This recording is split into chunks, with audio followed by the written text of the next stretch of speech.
ohumi a etwato what they call brofo kasamwa or say the ultimate rest. Anuanamo yede adusua a etoso dumiensa na yede ebro kote mu nyara yene wo asua Kristo mu ahomagye na otwi mu na kote mu adusua no yede eba na wiye na adusua di twato kra no o se ohumi a etwato ene yede ebro yede mu mpensempensem mu no ebebra mu sesia.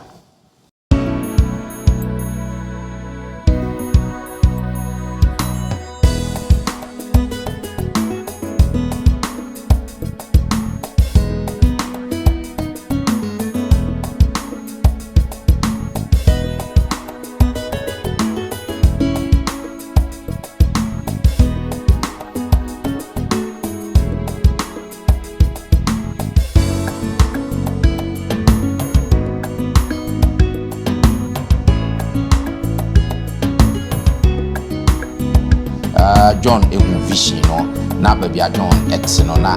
TV mu no na enya mekakra o Yesu kan ye bia no abem pepepe atragifo na do amaya sorry amaya so babia wo owa ayowa ya nkonam no owa hoto e wo Kristo mu so ya boye kokko sintina makama kire mo so obi firi baabi be ka se Yesu hye kokko we mu a mema mu nyina akwa abada fenso moma ye nyina yemfa asida pesi mfa ma twedi ampon onyankopon sanse na dom eni na humobro ena ma yeda so eti enkomu yenim yie pa se sene one yen adini yie wo hase no sara na monso onemo adi yie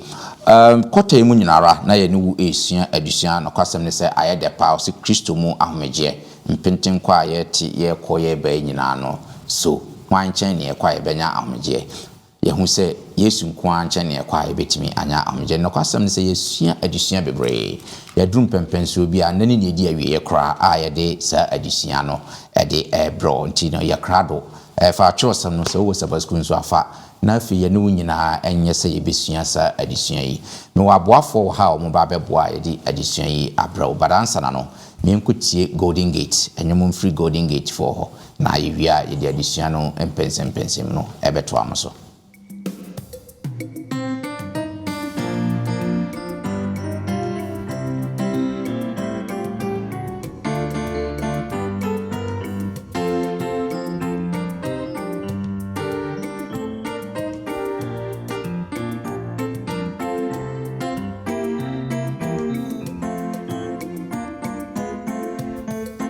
Wakwaje bunda wunyo manja kese na feje mama adona myo kroko Wakwaje bunda wunyo manja kese esanja mama oba die nyamiye Wakwaje bunda wunyo manja kese esanja mama adona myo kroko Wakwaje bunda wunyo manja kese esanja mama oba nie nyamiye Wakwaje bunda wunyo manja kese afeje mama adona myo kroko Wakwaje bunda wunyo manja kese esanja mama Oba die nyamiye sengeshe oso asasine munye mahorwa unyame wosaja wanganije kotopo afeije sorebo naje kase nyame moje kesi sengeshe oso asasine Munye mahorwa unyame wosaja wanganije kotopo afeije sorebo naje kase nyame moje kesi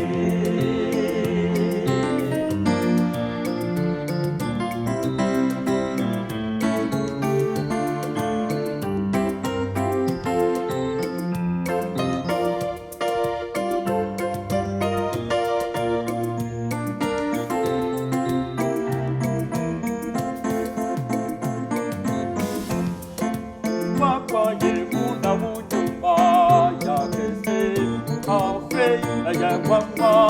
onyami kokoko wakwaye wo wunyuma ya kese asanya wawa oba hadiye nyamiye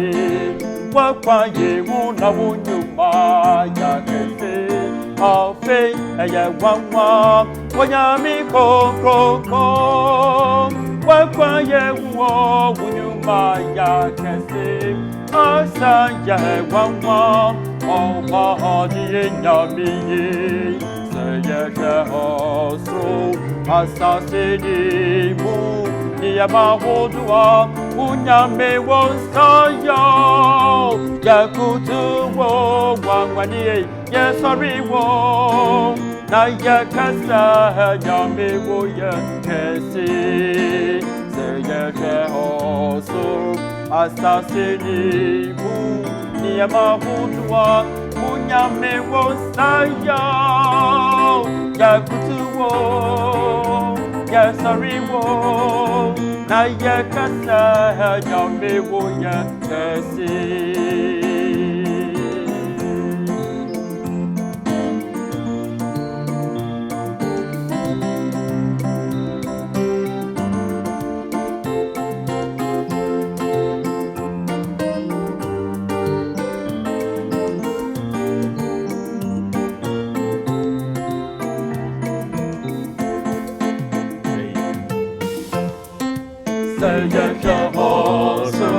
asasini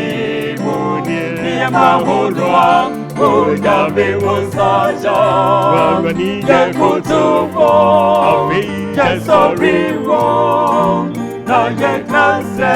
nyame wo yekesi seyeshe hoso asasini muni niyamahodua unyame wonsaya yakutuwo yesoriwo na yekase nyame wo yekesi seyeshe hoso asasini muni niyamahodua unyame wonsaya yakutuwo yesoriwo na yekase nyame wo yekesi.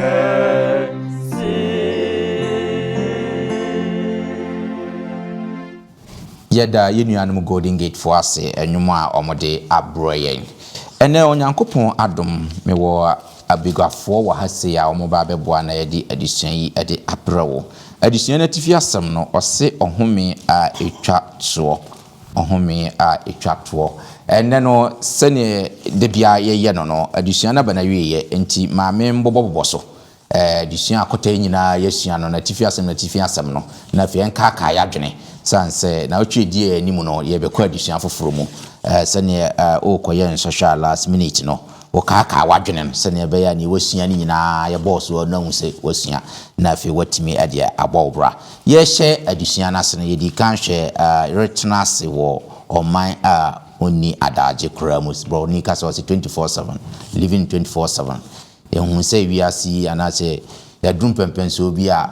24 hours 7 days ye adwuma ye nje yahome no kwasam so na ye nokre ye hwe se adusua na ye nokre ehu hia se ye benyamre na fe yetimi ade age yahome no si anwinwi ani atwiate na fe ye behwe asesabo ene nyinaso na fe ye behwe ebo a ahomgie som sa adusua na ye de pa friends ohini David okoje na home no yehu nsunsanso bi a eba no na se e wose agi ahome de nanso hweda ene emra e wose woje wa home no se momra me nchen sadusua no Yesu Kristo to ensa frese ya ye konmu ebu na ye ne so ados no ono nko a nchen na ebetimi anya ohwe ye mbege ne de na emu oha no na ye mfa ye de na emu oden no emfa ma na onso a ye free honom no ene ye behwe rohwehwe ohome wo abusia nkabomu ampa yehun se abusia bi anya perfect nanso Joseph ɛyɛ de no nya ohome abra ni nua no ton no na nabusia ya tete apansam na afi omotumi enya nkabom na omonya ohome yefiri hɔ no yɛbɛhwɛ ohome ayonkofa ne ayaresa yehunu sɛne Yesu Kristo ma ɔma ayaresa no ama ohome sa adusua no nan no so yɛ adusua bia adusua bebre ɛwɔ mu ɔma yɛ no sɛ ɔpɛ wɔ hɔ sɛ nyina yɛbɛhome yɛbɛhwɛ ɛno nso na afi yɛbɛhwɛ ohome ntoatoaso no yefiri hɔ no ne yɛbɛhwɛ homeda ahomegye sɛ homeda ahomegye no kurampo ɛte sɛn na kyerɛsɛm ɛka asɛm bɛn na ɔka fa homeda ahomegye no ɛho hia kurampo sɛ yɛde homeda besi wɔ sɛ yɛde gye ahome ɛwɔ kyerɛsɛm mu ana yɛhwɛ saa adusua no ɛma ne nyinaa no yɛfa mu aba ɛna yɛbɛhwɛ rohwɛ pii animu kwan ɛdeɛ na ne yɛhwɛ pii animu kwan ɔhome bebree sɛ yɛbɛnya ɔhome bebree na atumi atena se atwɛn Yesu Kristo then last week ya ɛna yɛhwɛ odifo a onni ahoto no saa adusua no petrosem mu abasem bi ɛdepa na ejo na adusua odifo a onyankopɔn suma no sɛ ɔnkɔka asɛm no ɔno pɛ ne ba bi faaye na onyankopɔn ɛmanya asuahunu na mpa ɔkɔka asɛm no na ɔmosachira ye na ɛsa ye ne yasa ɔmasachira na ɔkasɛm sɛ adusua bebre na ɛwɔ last week adusua mu ne kurakura mu no na ɔtwe mu yɛwɔ adusua ɛtɔso dumiɛnsa yɛde ba na wie yɛ kura ɔse ɔhomia etwato enti adusua etwato ɔhomia etwato enti mi wɔ abegwafo etwato ɛwɔ saa adusua yi mu ɔmo ba bɛboa na yɛde adusua etwato no ɛde abrɛmo ma memfa saa konya yi na men na abegwafo no adi ɛmfa nkyerɛ mu na afei wi a yɛde yɛdusua no ahyehyɛ so mi wɔ Elder Hansen Asamoah ka me ho wɔ ha sɛ Elder yɛmo akaba nda sese yɛto nsa frɛ wo waba na afei me botra me call sister Adwoa Fosuan so ɛna ɛti mfimfin no sister Adwoa yɛmo akaba great na afei me botra me call Elder Kingsford Giaboama ɛna ɛti ɛto no ha no ɛda yɛmo akaba great me da mo sese yɛto nsa frɛ mo no maba muma yɛnkate ne na mema sister Adwoa ɛntu addition nhyɛ obade nsa nyame mama yɛmpae nyame tumfo nyame batampa omada wase wa kwanya odi ama yen ne won nsɛm a odi ama yen se mpenpensen mu nyansa ne nimdie firi hɔ enti ɛsrɛ sɛ mprempren ma won kronkron na mɛka yen ho mema yenya ya wasem mu ntiase boye na de yesuen enta yemu da yentimi fa mobra na nsen bɔne wiase mu na sɛ na nkyɛ na sɛ opiese benum timfo a eni etiefo nyina ne adɔfo nyina nya wani madom yɛda wase ne opɛsie nya wa adesua mu bia ne fa dom yɛn ɛwɔ Jesus Christ di munti amen amen wait me da mo ase ene yɛdesua no in fact adesua bia ɛbɛ de pa ɔhome a etwato yɛbɛhwɛ enema bia yɛnkyɛre wɔ adesua so yɛsanse yɛdikan asua ɔhome adesua no ebebre but yɛnhwɛ yɛmfa adesua no nhyɛ sɛ yɛnka abɔsɛm no yɛbɛfa firi Korintofoɔ nwoma edikan etire mienu yimu enkron etire Korintofoɔ nwoma edikan no etire mienu yimu nkron no ɔse nemum sɛnea watwerɛ sɛ nea ani enhuye na asonteɛ na ɛma onipa akoma mu da no ne nneɛma a onyankopɔn asiesie ama wɔn a wɔde wɔdɔ no amen amen yɛbɛhwɛ yɛdusua no ɛwɔ saa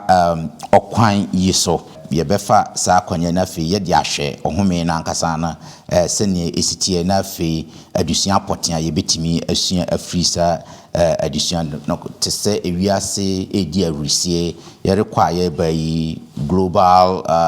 unrest obi anya afei daakye kurampo yenim ne ɛwɔ yenim nte tɔma yɛyɛ aprepre nneɛma bebree na ɔtwe mu yɛbɛhwɛ ne ɛwɔ yenim ɛne mprempren a ɔhome bɛn ne ɛbɛnya na ɔhome bɛn so ɛna afei yɛhwɛ animu kwan sɛ yɛnsa ɛbɛ ɛka ɛne na ɔtwe mu yɛpɛ sɛ yɛhwɛ nti first of all ne yɛbɛgyina John so na afei yɛhwɛ nneɛma bebree na yɛhu asɛm a anaasɛ adesua betumi asua afiri yɛn adesua mu no enti no sɛ Openi Hansen sɛ wayɛ krado a na obetumi akan Revelation chapter 1 verse 9 to 19 na sɛ sister Adwoa so ayɛ krado a obi a wayɛ krado bia no Revelation chapter 1 9 to 19 no All right, adisem eti baako nkichemu enkono ekono na me Yohane a meye munua ne Yesu ahohia ne ahenie ne boaseto no mu yonko no me wo supo a wo frɛ no Patmos no so Yankopɔn asɛm ne Yesu adanse enti me wo honhom awurade da no na mete ne kɛse bi a wo machiri sɛ totrobento sɛ twerɛdeɛ uhunu hyɛ nwoma mu na fakoma asafo hodo nson no fakɔ Efeso ne Samena ne Pergamo ne Tiatira ne Sardi ne Philadelphia ne Laodicea ɔgyefo no ho anisuade hunu na medane mani sɛ mekɔhwɛ ne a ɛkasa kyerɛ me no na medane me ho no mehunu sika akaniadua nson na akaniadua no mfimfini no mehunu obi a ɔte sɛ wonipa ba a ɔhyɛ atade yu na ɔde sika abɔsoɔ abɔ ne kokoso na ne tiri ne nwi hoa sɛ odwanten ho nwi fitaa sɛ sukyerema na n'ani te sɛ ogyaframa na ne nan te sɛ yawa fɛfɛ a adɔ fonono mu na ne ne te sɛ nsuo bebree ne na okura nsoroma nson wɔ ne nifa mu na afena anofanu nam firi n'anum na n'anim te sɛ owia hyerɛn na hoɔden mu 17 no sɛ na mehunu no mehwɛ ne nan ase sɛ owufoɔ na ɔde ne nsa nifa to me so ka kyerɛ me sɛ nsuro me ne ɔkanifoɔ ne okyidifoɔ nea ɔte aseɛ no na mewui na hwɛ mete ase daadaa na mekura wuo ne asamando nsafoa twerɛ sɛ deɛ uhunu ne deɛ ɛwɔ hɔ ne deɛ yei akyiri no ɛbɛba amen great me that say what kind is amame mame nko at Kingsford so hwɛ vision yi John abra yɛde no kɔto Patmos so no ɛna wɔnya asa anisu adi hu yi ofisa ahomegye ben na woyɛ John ana sɛ John ɛbɛnya ana sɛ ɔka ho asɛm ɛwɔ sa Patmos yi yo me da se menua ɛsɛ yɛhwɛ anisu adi hu yi a si betima atiase yi pa na wɔsɛ yɛde toto John tibia wo mu samiri senka ebia woda ne mpa so ahogunu mu na wonya vision ya sɛ de obesi atiase no ebe different anase ye beti ase no ba nso ye hwɛ na braba samiri no ye twa na suo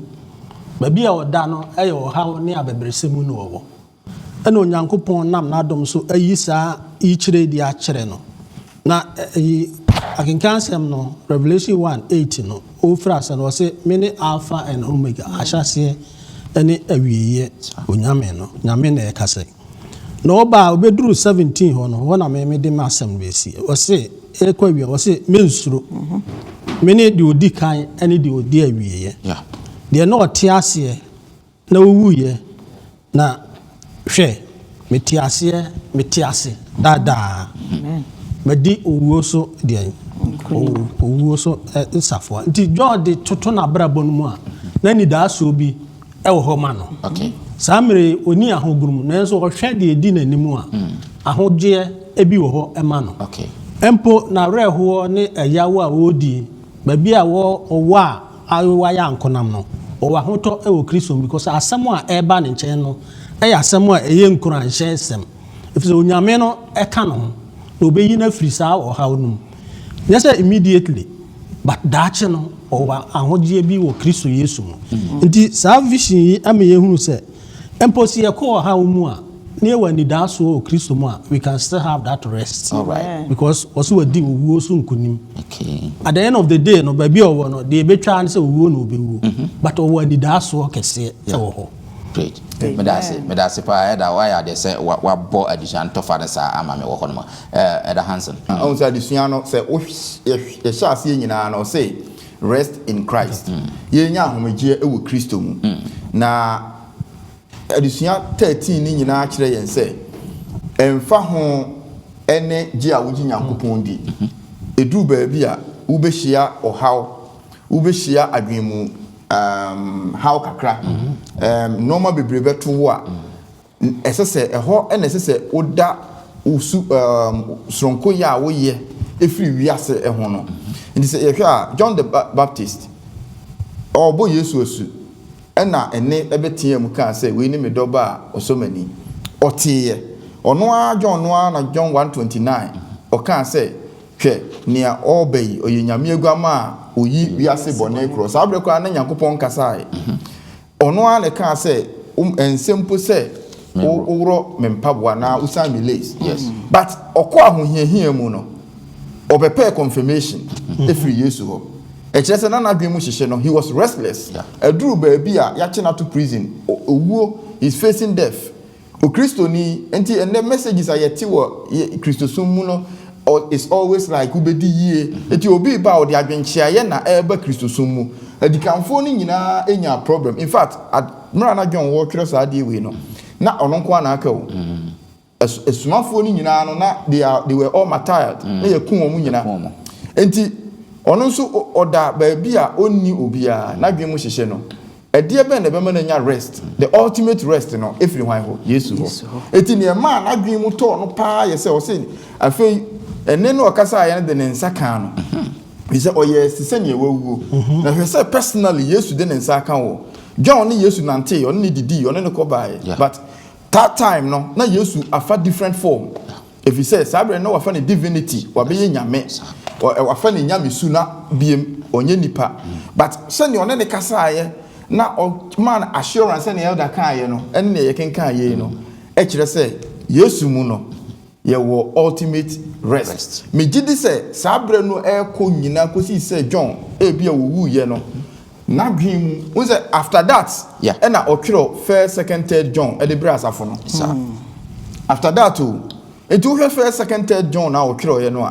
ohu nsem a wo mu no e very comforting odom nsem sabre na fe na dwim nyina ba fam wa nya homegie honhom that is an ultimate rest say yesu ankasa e de nsa kan no wa ma that assurance say me kan wo ho me di owo ni sunkunim na me kan wo ho me ni mikro owo safoa bibia obeye bia no hwe me no wo ho eno ne the ultimate rest ye ka ho asemi ye ni yesu nya sa yonkofa no a ye be ko hawo mu de yesu hye ye mbo se okayo amen great me da sepa me da se da woni da Kingsford ma cheche musa de amaye yento so na yenhwe Matthew chapter 24 4 to 8 no na fe yahura kan 23 to 31 no Yesu Kristo emaye sa future na John ehu ye no yenhwe se ne no nso esitie na se betimi anya omegye bi ani omegye adusua bi ewo ehonoma John Matthew chapter 24 aduonu 9 chichemu 9 kosi ngotwe no sa erade asemni na Yesu buase won se monhwe na obi anada mo nipa bebre di midin beba beka se mini Kristo no na wadada nipa pii na mobeti akon ne akosem monhwe na makoma ntu efri se etwa se eba nanso na awiye ne nyenriye na aman be sori aman so ahenie so na ekom ne asase wo so beba mea na yenum nyina ne awokon ya mfitianse amen okay huri na kan 23 waka kopim 8 no kan 23 to 31 so okay eduenu miensa kusi eduasa ba ko ne radio asem ni eno na se obi ka kire mo se hwe Kristo wo ha anase wo ha monye ni na Kristo atrufo ne adifo atrufo besore na wabe yensenkyereni akese ne anwode na so betumi a anka obedada wona wayi won numpo hwe makama kire mo dada enti se oka kire mo se hwe owo sere so a monko ho hwe owo epiemu a monye ni na sede enyinampu efiri atoye na ehyen kosi epu efiri etifi na ehyen kosi atoye no sede nipa ba no nso maye beye no na faako efunu wo no eho na akodie beboaboa wona no wo akodie na ennanom ahohia ekire no entamara owia bedru sum na osrane ahyren na nsroma betutu afri soro agufom na osoro ahoden awoso eno na onipa ba no nsankyerene bedan adi wosoro na asase so musuaku nyina besu na obehu nipa ba no sɛ ɔreba free soro mununkum mu ahoɔden ne anuonyam kɛseɛ mu na ɔbɛsoma n'abɔfoɔ ama wɔn de totorobɛnto ne kɛseɛ so aba na waboaboa wɔn a wɔyi wɔn no nyinaa no afiri wiase mframa nan no mu afiri ɔsoro ano akɔpem ano. Amen. Amen. Great. Yeah, sure. This Adwa, Sunday wakan you. Share Yesu Christo ne maye etoso emieno. Sunday na ye share no the ultimate rest. No na ye nyina ye share animo kwan. Ebe ye sen from akenkan semi a yakan mfoni ben ne e twatwere ye in terms of ne ye share animo ekwan. Edase. Si ye hwe etire aduonu nso na. Eho na o kyen se de ebekopoten. O say na sɛdeɛ anyinampue firi atɔyɛ na ɛhyɛn kɔtɔ no sɛdeɛ onipa ba no mma yɛ ne bɛyɛ no Yesu ba saa na ɛbɛyɛ twɔsɛm kyerɛ sɛ aniwa nyinaa bɛhu no ɔsɛ even ɔno a wawuo mpo ɔbɛsɔre ahu no na mmom ansa na wabɛyɛ no na Yesu ne n'asuafoɔ na ɛhyia na asuafoɔ no bisa sɛ na Yesu Uma ya waka ho asem ya no o ba asan ne beye e na Yesu ma na direction ni nyina to di kan ka kire mo niema e besisi eno na nan no de ma yen wo mo no o se akoko beba wiase me no mienu ehu bebrebe e kom beba chese afi o se nipa bebre aman be sorry aman so atradi for bedoso we nyina ye niema Yesu de ma yen minu mienu nyina bedi ho adanse se ye mre so de ye hu se ehu mro so kra de Yesu kan ye bia no abem pepepe atradi for na doso amaya sorry aman so akoko ekom ni we nyina ba na se we no boy ekoko se ye nya abotoye mu na we nya ye hu ni nche se ne ba na wi o se owukon yi amfiti ase no ne mom ne maye ne de beba ma nipa nyina ehu no wona wo no wona wawuo wona ote ase ne nyina beba enya ade a ye hwim na nipa ku kitu bi ne be hu no ye nyina wa asase so na ewufo nyina ene be hu Yesu that's it. Amen. And from the lenke adisuano in ultimate rest na e kire say events ahodo a o ka ho asemi nyina no ebe wie e wo Yesu maye no so na eno ne anidaso kese na anidaso be na yebenya free saa asemu a Yesu Kristo e ka ye mu so wo hwe asuafo no mko bisa question no a they needed some sort of hope and comfort. That's right. Omo adwen a wo hwe Yohane ngumanum ene Matthew ngumanum a Jesus was preparing their mind say me bewu me bekọ enti omo adwen mu no na omo feel say Yesu je omo nyanka eno nti na John 14 no kan say mama akoma ntutu munyim onyankopon na munyimini na me kwase ya babiem ena eye omo de enti omo bisa say ene de na beye sa amaye na wo san babiem no ehon sankyerene and Jesus was very very specific on these things enti Yesu na opeso wo kire say monka makoma ntumu yam mama akoma ntutu na mumu sa no ma nyina say eba mu a munhunu say eye awire kikire nsem a ekire say daachi bi o hawi nyina to betwa na wo last one no kenkan ye no a o say afemu behu onipa ba no say o ti na nimonyam mu eba totrobento kese glorious event meni abofo ni nyina na beba na say me ba be fa me ma no akofie akohome afebo the ultimate rest. That's right. Now in between the ultimate rest no ene say meba no sa period no he say yenya 2000 mebo now between that 2000 years no ne counting no and normal hodo besi a ebe ma nipa ye restless normal no bobo so no ba kokura ni ho a wote a wakoma ntuo na emma wo adwemu hawo so we first one no na ye Jerusalem destruction no a Josephus eka ho asem kwan a omofa so destroy Jerusalem no Roman for ye siege no o se afei na emma awofo enoa wo mma a wo awu no mo awe na bread slice of bread na ne boy dancing a bar of gold sabre no na enua ni onua e the blows ekum se aduane kitani nua a o de bibi bebo ne timu age aduane na di which tells you say ne Yesu kan say Jerusalem say ye ne beba no na ye stressful de and so say Christopher a wo mu ti asem no ase na omuji Yesu die no omunya rest ka say owura na asem no kan ne no kro mu ma ye nko je say mu hu say we abamu a mu firi kro no mu nko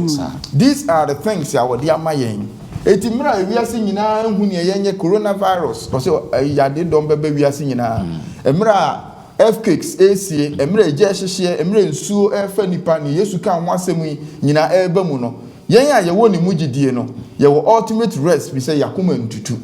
na ye gi onyame adi na mre bi beba sa no ma nyina o say to be den e be twa na ye be tena ni mu afebo this is the ultimate rest and nti say nka Yesu say to be forewarned is to be forearmed wodi kan aboye nkokọ sinti na makama kire mo so obi firi ba bi be ka say Yesu hye kokọ we mu a munyi ni obi be ka say Yesu ni a munyi ni fi say me ba aniwa nyina afei bonsam pese yenya rest nti no o say there is a secret rapture enti ode eno abetum ama nipa adwen ye say so ye betimi yenya secret rapture bi akọ na akire bi no yenya restlessness bi afiri obi ho na se yetimi gina mfie nsun bi a which doesn't even make sense yes na yetimi Yesu so obesia be fa yin bi nim ba bi obesia be ye no e ye obon some way of putting us into restlessness but restfulness ne say uji ni dia obesia ba biem se ne okọ ye no a abefa ya ko ba bi a ono so wo no great madam ase abusia form say adisua no ye de pa ye se ne meka ye no wi hu firi mu a enye ye yegusuara ye hwe the ultimate rest ahomia etwato John ehu vision no na babia John et no na na tibia mu no na enya home kakra obi a ye chi no wodanse mu no wanche ene sad no koto be po bi so no nko a na but ohun daachi ehun say yes there is rest enya ema na homeje ena sa rest no echi no na ehun say oh okay say be bad ya ene niema bi be precede ansa na sa rest na ba na sa dwafo so achechire mu eniema e be precede rest no ultimate rest no na opening hands and so acheche se ne esiko and yenso ye tibia na se yenso ne ye part to play in this coming rest no yenhwe revelation say yenso ye wasudie bi e wo sa rest ya ye pay hu a yenhwe Revelation chapter 14 6 to 12 assembly so abofo men sankran so yenhwe yenso yasudie e wo ho no yenhwe ne pa se yenso yenkoka na entima sa rest we no enwie mu de Revelation chapter 14 6 to 12 no opening hands na say sister Joa say why krado edisa ngoma no etie du 9 chichemu nsia kosi du mienu no ready asem ni na me hu obofo foforo a watunam suru mfimfin a wokura da sempa rekoka che wona wote asase so na aman ni musuekuo ni kasa ne nkrofo nyina na ode ne kase atia mu se munhro nyankopon na monhye na niunyam efrise na temu don na du na monkoto de a oyo osro ni asase ne po ni nsutire no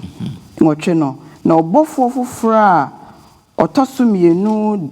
de akire kan se Babel kase no ahwease efrise wama amanaman nyina anom na dwama mo abufuo nsa no bi na obofo foforo a otoso miensa di won echi di ne kase atia mu se obi koto aboa no ne honi no na oje na gina ye no di si ne mama ana se ne nsa so a ono ara na obema onyankopon abufuo nsa wahwie no gyengyengyen agu na bufukruwa no mu no bi na waye na ya de na oja ne sofi mu na obofo kronkron ne edwaman wanim na won aya de wisie be frosro dada na wona obekoto aboa ne honi no obiara obeje ne din akire no ori nya ohome awia ne anajo du mienu no patro no ka ho du mienu no eha ne amotefo bo aseto wona okura nyankopon adanse ne Kristo jidie mu no amen great you know the Hansen my membra wo so bion yenhwe edien na mfoni na abofo mensa nkransem etwakire edien na yenko kankire wiase na adenti na we say asem we very urgent am I me that say this man I think say you start here no you can't a home pupu yebi you can't the ultimate rest a home me a etwatwo anase edimu na abofo mi ensan kranse mi eye ni da so nsem a ewo ho na edi kan ne say na Yesu eka ho asem wo Matthew ni nyina no dodo no a ye ni chefa wo they will just come ebeba e be a natural disasters. That's right. Dodo no a no eye adebonyefo ene de beba yen so eye enoma a esan ye boni nti enu nti ene no ye friend global warming e wiase ehun se wiase na esei nti omo friend global warming ba omo wura fi say eye the activities of ne bone a ye mankind ena ye nti omo ankasa ehun ba ne omo wura afiri ni say obo ade no ankasa aka ho asem say ebeba. Now it is not about say ye jai bibia kofa electric cars say ye wiase nyina ye yi ni nyina afiri ho kora no a asase no be say adentira efiri say ne na no aka no ono ne boye e na wo kire say me ba be fama de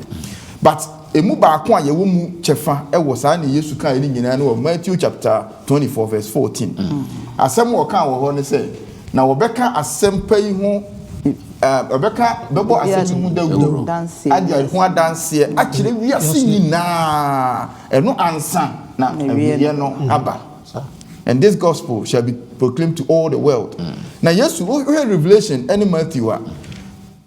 Revelation just a recap of near Matthew and gospel no mean yes why no one over recap on Matthew Revelation no. Because yes the can say na me ba me above phone nyina ni we be Revelation 1:7 or say na na munkum reba anyway nyina be hu no. Nea nsem wo ka fa asafo no ho sa asafo no be kokod nya no wadi kan ya ka ho asem e wo gospels no. Enti asempa no ho dawuro no na Revelation Yesu enam adiye no so sign dia ma Yohane say this is what ewiase esese wo motie eye hefo na ekoka eye yen ya enti yen ye chefa ewo anidaso nsemu nyina mu no ewo na yen ye frɛ no abofo miensa enkransem no a ye kenkan ye no na ne edi kan a ede wo mu no sɛ asempa no wo frɛ no the good news asempa to the world that good news no any dey it's a say yen as a Christopher akwanhwefo a yenim sa nsemu yi no yetimi ka Yesu ni wu sɔre na setena mu nsɛm ene efe ne gospel no ene dwumadi a wodi ma ye wosoro ene ne ba obeba biem no eno ne the gospel a good news to the world ewi ase mpese obetie na nso odi ahye yensa o say afei ye beka no in sweetness o say abofo miensa no na omotu na ewiem e kire say e say ye de ahoden ohariso adwam da ase ekoka asem no afi o say na omu kan with a loud voice e kire say ye kan no ewo ene a ewiase betie mu without fear or compromise say ye kasa ansem yi na afei o ka kire hefo musuakuo kasa nipa any culture bia e kire say asem na ye ka no emfa ho ne president esese wotie ena emfa ho ne obi a wote ba bia woni aduane die esese wotie every person on earth esese wotie asempa no fi say Jesus say na wo beka sa asemi ho bebo ho dawuro eno ansa ewiye no aba na nsemu ewo mu potepote no maako ene say mirenti mamitwa no short na edi kan no o ka afa atemwo ho e kire say ezese yema wiase nyina ete se ti yebenya ahomegie pa ma yen krade a ye ultimate yehu the righteous judge Yesu Kristo no a obu atentene no ese ye yi ne kire wiase se oba wo ode atemu beba enu nti Hebrew fo ngoma ne se na etwase wo nipa wuo na owu akide na wo ho atemu Ecclesiastes chapter 12 verses 12 and 13 no asem ni nyina wieye ene se suro Yakopon na di ne mransem so ewi ni nipa nyina hyede na ne nyina na Yakopon de beba atemu mu papa o boni o obebu atai Revelation out aso eka se na me de meba ntem ikramaketua me de bre obi biara se nia ne nwuma etie this is atemu ne etoso mienu no eye na yensuro ne obo ade no which is tied to the Sabbath anyway ne etoso mienu no eka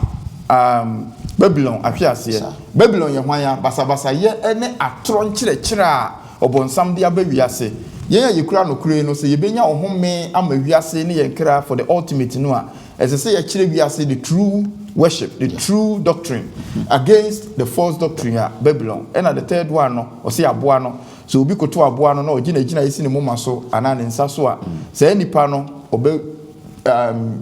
obedi fo wonyame anim ensem bebre aboa no ne hwan aboa no ene the antichrist and I say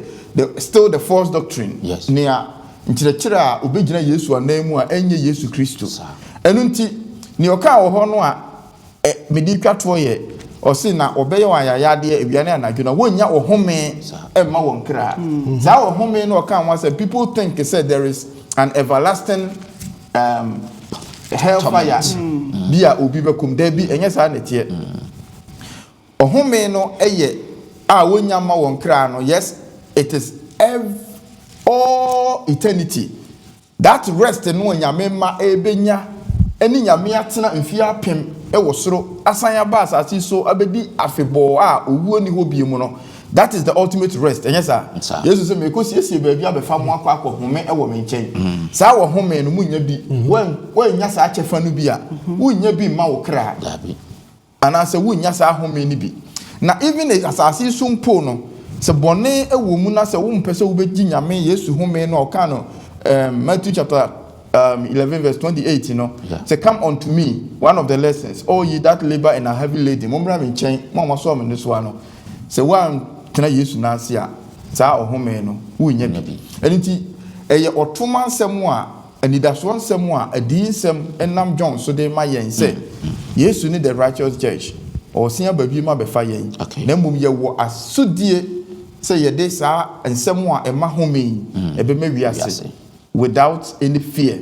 Okay. Yo, me da say say at the hands what I'm ready at church ye mu pa fasa Revelation chapter 14 6 to 12 me da say agidi phone so me say ye nyina ya tinchichi mu se na siko ye nto aso na ye hwe rest in peace no se ne no so esitie so kinkan Hebrews chapter 11 13 to 16 Hebrew for engoma no echeye du baako imu du miensa ekopem du ensia no se waye kradwa verse 13 edu miensa ekono si gidiesu na yenum nyina wuwuye a wonsa anka bohye no na mbombo hunu akirikyiri nko gidie ye no atu kan se woye ahokwo ne amanfrafo wo asase so na wona woka saa no wo de kire se ohwehwe kuro bi a ebeye won dia na se wone de ofiri mu baaye no a anka wo adagye se wo besane akoro na afei wo hwehwe kuro a eye kyene so a ene osoro de enti enye nyankopon aniwu se wo befre no won nyankopon efiri se wasiesie kuro bi ama won amen great enti Kingsford yen show mfoni ben na yenya no Hebrew for ehuma yi boshe ben na wo ha edema ye yes ye kan Hebrews chapter 11 ni nyina no a edi phrase no oka gidi a ye na janom enya ye Abraham mo a sa gidi no a omunya ye no na ye boshe asase a no mo anida so ewo nanso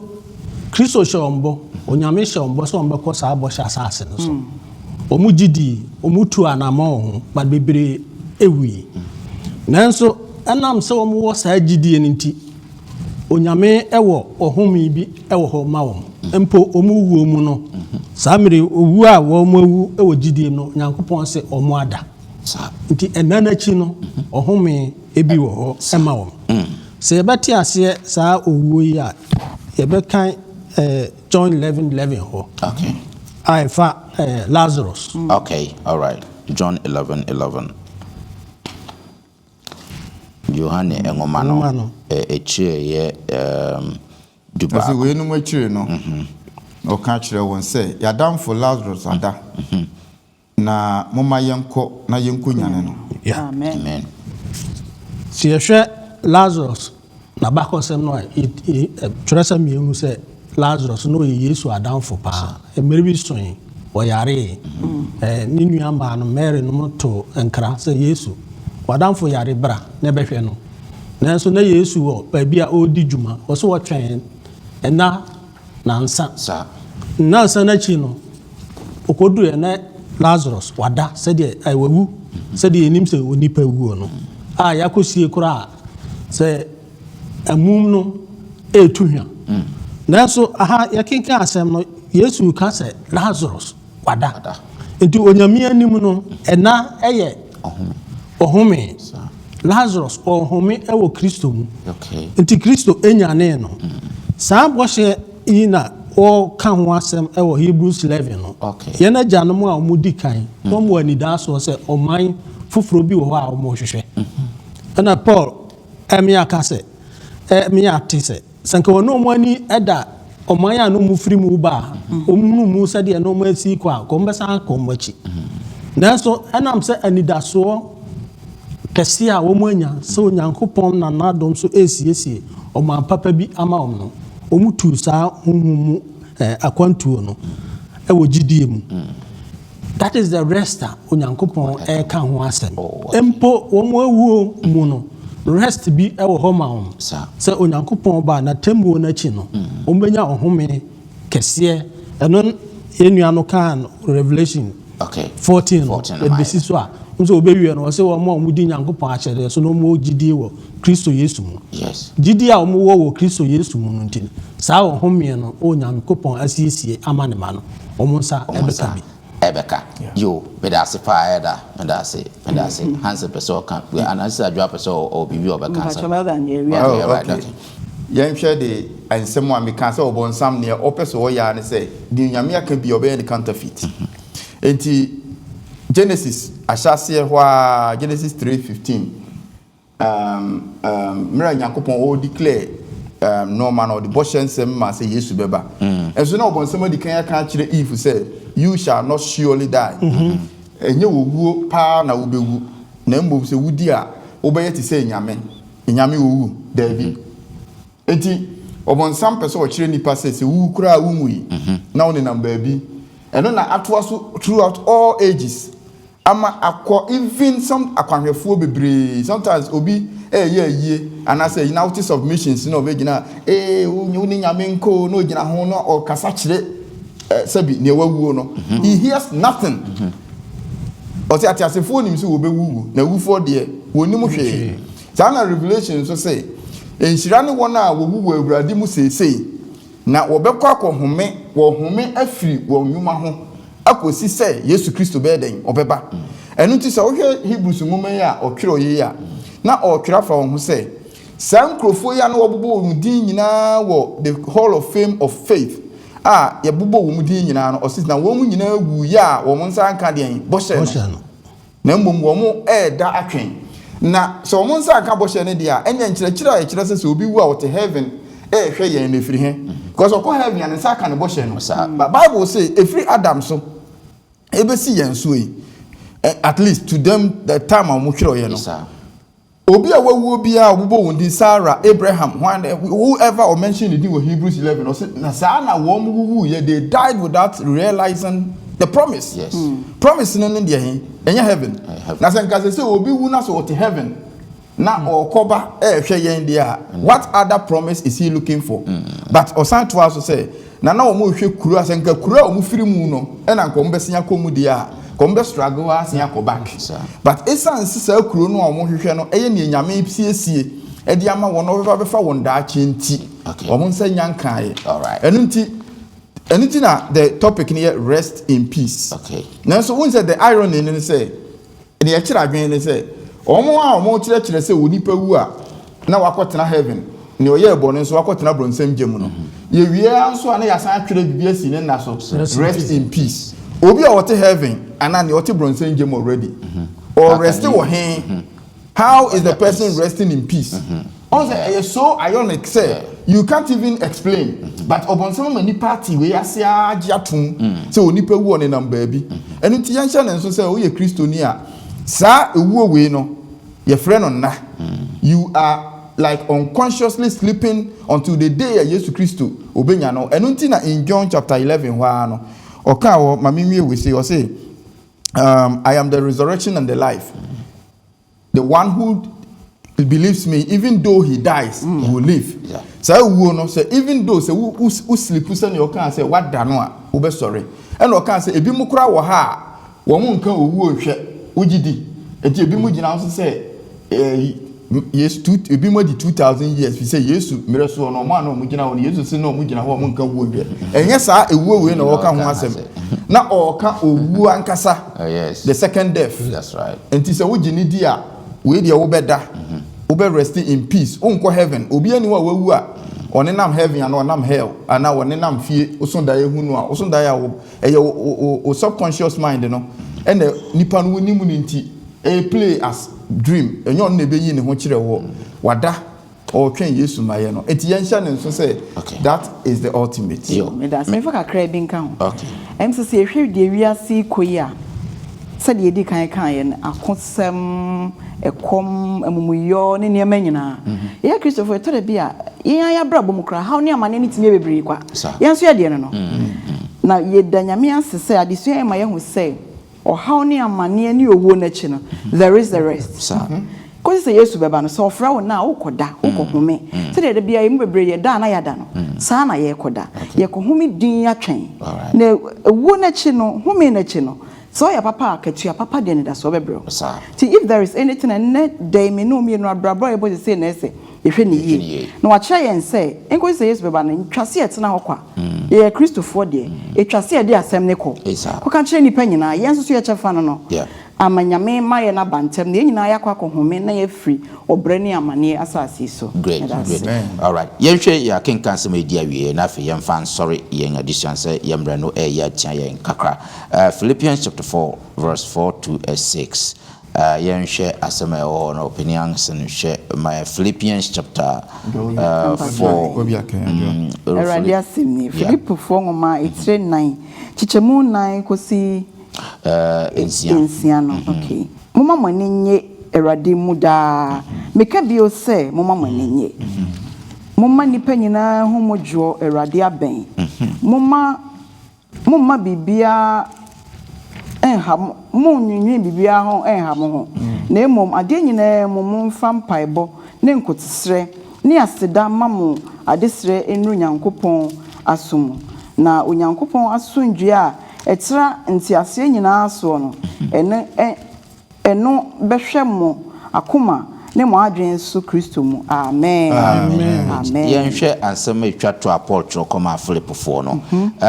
na adien na Paul ka kire Philip 4 we kwan a ebefa so anya ahomegie papa ne asumdwe papa nkran system ben na o twa ho mfoni kire ye da se pa em se Paul asema na woka no asema koma me ne omienu emprempren is something for us oka ne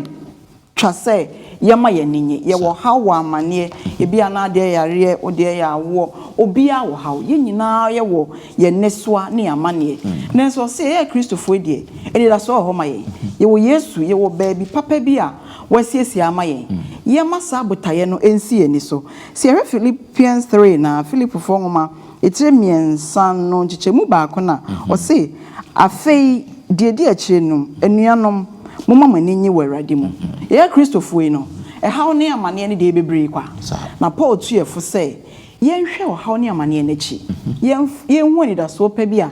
onyame de ama ye kro bi a wahyeha ama ye yare ne haw ne amane ne dadwen bi anim no ye ma ye ninyi sa de we nya ye botaye da se mprempren de haw ne wo ho nemum there is an ultimate rest baby ye kwa dadwen ne haw bi ani ho bi no ye ma enu nsi ani so ne ye momoden wo ya fam ye nsre nyame ahoden ka ho ne beduru ho